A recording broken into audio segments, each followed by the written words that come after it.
Армысын қазақ елі, Назарда Экспресс жаңалықтар бізде бар болғаны 1 минут кеттік.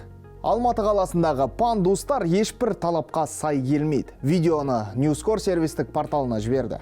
Видео авторы бұл Алматы қаласындағы Медеу ауданы дейді. Көк базардың маңы. Адам көп жүретін жерлердің бірі. Автор пандустың градусы 30-дан аспауы керек дейді. Ал бұл одан көп.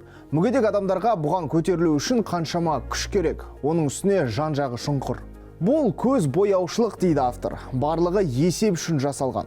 Мүгедектердің құқығы жерге тапталуда.